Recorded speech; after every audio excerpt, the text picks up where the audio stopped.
didn't go, didn't.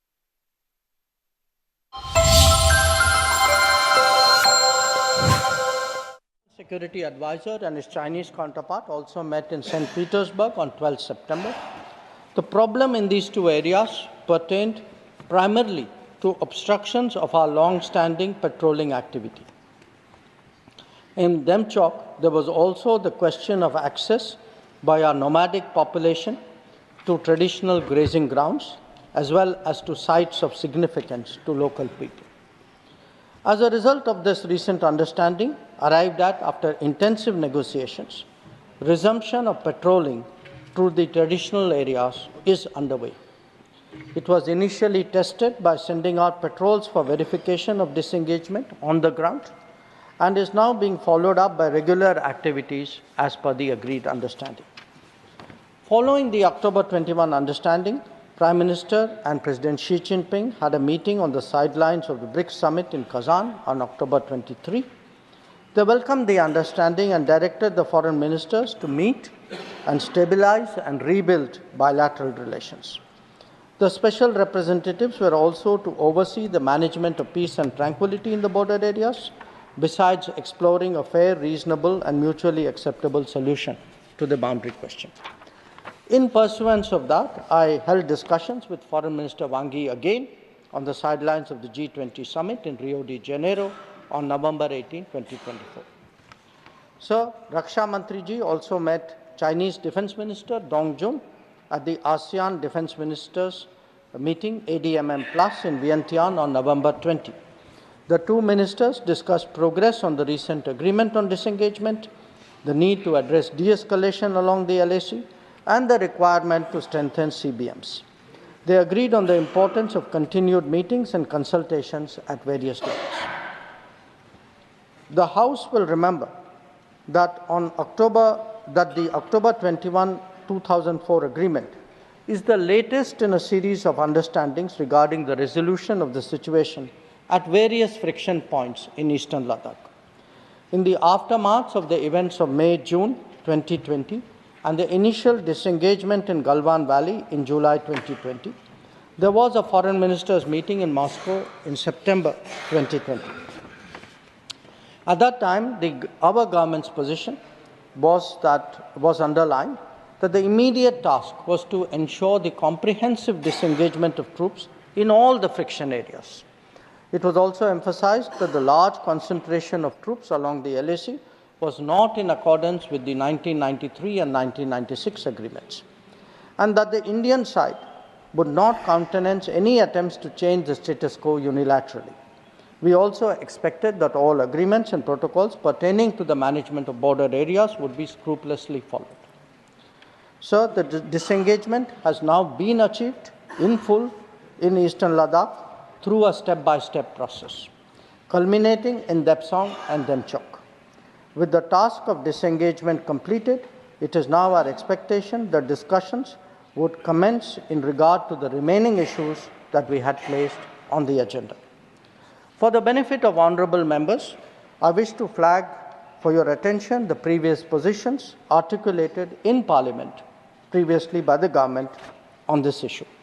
On 15 September 2020, Raksha Mantriji had made a detailed statement on Chinese attempts to transgress the LAC and the appropriate response given by our armed forces. On 11 February 2021, Raksha Mantriji again briefed the House about the agreement on disengagement in the north and south banks of Pangong Lake. Thereafter, in August 2021, a third phase of disengagement took place in the area of Gogra, whereby troops would henceforth be in their respective bases. The next step took place in September 2022, which pertained to the Hot Springs area. Again, forward deployments ceased in a phased, coordinated and verified manner, resulting in the return of troops to their respective areas. The most recent October 21, 2024 agreement comes in the wake of earlier disengagements. It completes the first phase that was agreed to in Moscow in September 2020. As members are aware, there is a long history of frictions, transgressions, and face-offs in several sectors of the India-China border. This goes back to Barahoti from 1954, to Longju in 1959, to Sumdurongchu from 1986 to 95, and Depsang in 2013, amongst others. In the past, earlier governments have agreed to a range of steps to diffuse situations that have arisen at different times, including offers from our side to create demilitarized zones, limited non-patrolling zones, relocation or withdrawal of posts, disengagement of troops, and dismantlement of structures. Different locations have seen different solutions being examined. Where the October 21 understanding is concerned, our objective has been to ensure patrolling as in the past to the relevant patrolling points, as well as the resumption of grazing by our civilians as per long-standing practice. This is indeed what we have agreed upon in regard to Depsang and Depchok.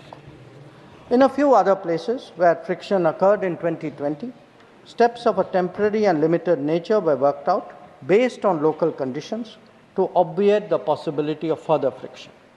This, I must stress, applies to both sides and can be revisited as the situation demands.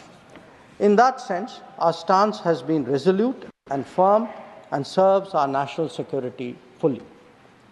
The ensuring of our national security in this manner is the result of cumulative and coordinated endeavors of many parts of the government, obviously centered around defense and security forces. Indeed, the competence and professionalism of our services in this period was displayed in our speedy and effective counter-deployment. In the negotiations with China, the defense and diplomatic arms worked in lockstep to ensure that our national interests were comprehensively served. In that context, the House would also recognize that there has been a significant improvement in the border infrastructure, which has made such effective counter-deployment possible. This is reflected, amongst others, in the increase of border infrastructure allocations in the last decade. The Border Roads Organization alone has incurred 3 times the expenditure level of what it was a decade ago. Whether it is the length of the road network or of bridges or the number of tunnels, there has been a substantial increase over the earlier period. Notable milestones in this regard include the Atal Tunnel to Lahul Spiti, the Sela and Nechifu Tunnel to Tawang, the Umlingla Pass Road in southern Ladakh, and the extended opening of the Zojila axis. Work is progressing on some strategically important roads and airfields in Ladakh. The adoption of new technologies in high altitude, remote, inaccessible, and permafrost areas has also been significant. All of this, sir, reflects the government's firm commitment to protecting our borders and ensuring that the armed forces get the facilities and the logistical support that they deserve. Finally, let me share, sir, with honorable members our expectation regarding the direction of ties with China in the near future. Our relationship has progressed in many domains, but was obviously negatively affected by recent events. We are clear that the maintenance of peace and tranquility in border areas is a prerequisite for the development of our ties. In the coming days, we will be discussing both de-escalation as well as effective management of our activities in the border areas. The conclusion of the disengagement phase now allows us to consider other aspects of our bilateral engagement in a calibrated manner, keeping our national security interest first and foremost. In my recent meeting with Foreign Minister Wang Yi, we reached an understanding that the special representatives and the Foreign Secretary level mechanisms will be convening soon. So, sir, let me conclude by thanking honorable members for their attention, and I am confident that the government has their full support in addressing the complexities of this important relationship. Shri Piyush Goyal to move.